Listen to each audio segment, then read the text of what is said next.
somebody recently reached out with a message to me saying that they were interested in potentially doing something similar to me, which is running a software company, a software agency specifically, or, trying to do a VC funded business and whatever.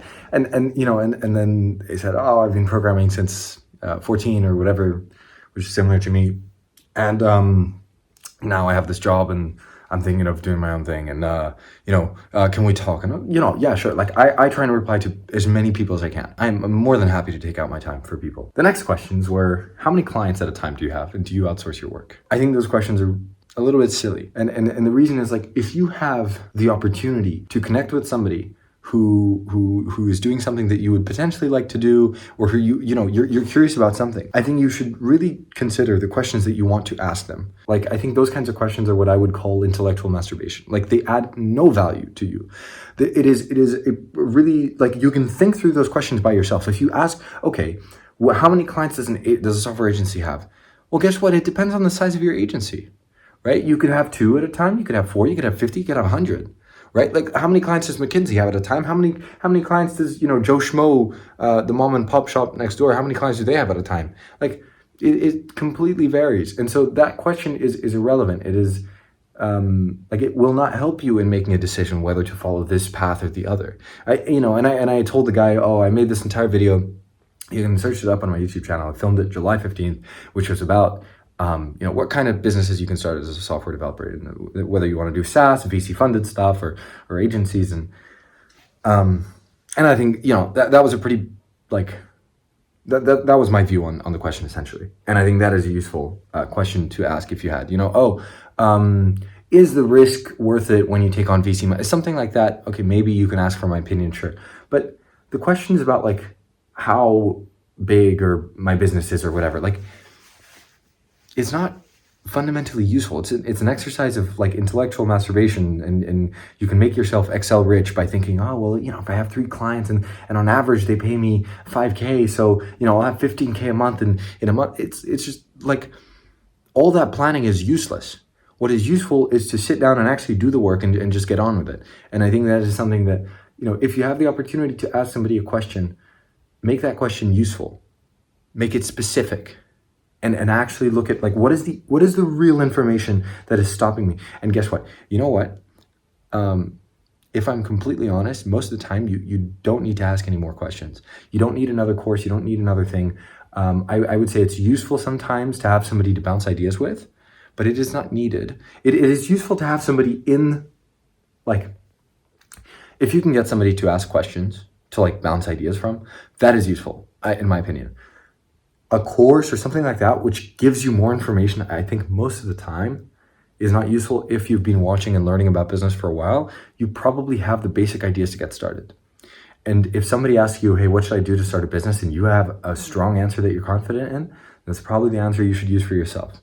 And it's just like, sometimes people, well, what are the specific steps? What is the specific thing that you did? You just, like, what the specific thing I did was specific to my situation. And it's really useless to replicate that in your situation.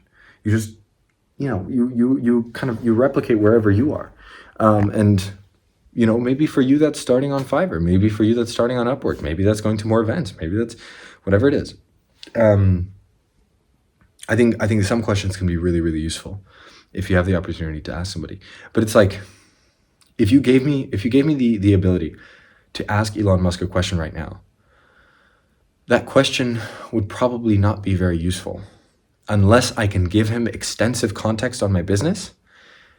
It is because he is so far ahead that, like, I would have to reflect and think about what question can I ask him that he would know the answer to, that would fundamentally really, really help me. And, I can ask him something out of curiosity. Sure, I can come up with those quickly, but something useful is hard to come up with. And if I had the opportunity to go to him, I would really consider what kind of question I can bring to him. You probably know the steps for now, or at least, like, I'm quite confident that I know the next few steps that I need to take right now. And the situation, like, if I could get a mentor, which I can provide extensive context on my situation, they can point out blind spots, that is really useful. But, like, if if I cannot give them full context, then you have to really think through what you're going to ask somebody, and or at least that's my opinion. I think people sometimes waste their time asking silly things. Like knowing how many clients I have will not help you make a decision about whether to pursue this line of work or another. Learning how many clients I have, how many employees I have, will not help you fundamentally decide whether to run your own business or not. You can, if you're in a situation like, oh, what are the pros and cons of scaling up my agency and hiring people versus just keeping it like a one-man consulting solo thing, which can also pay very well, by the way. Well, that I can give you a more nuanced answer to. And I can make a video on that people might find useful. But just the absolute number of how many employees I have is pretty irrelevant. Whether I have 2, 4, or 6, or 10 employees is not going to help you make that decision, right? Like, should I scale up or should I not? Well, okay, I have 10 employees. So what? Like, how did that information contribute? That's a little bit of a rant, but if anybody, I don't presume this video will get very many views because it's not very well structured, but I think that's a valuable consideration and reflection for those of you who spend time reaching out to people, which I think can be very useful, but only if done correctly.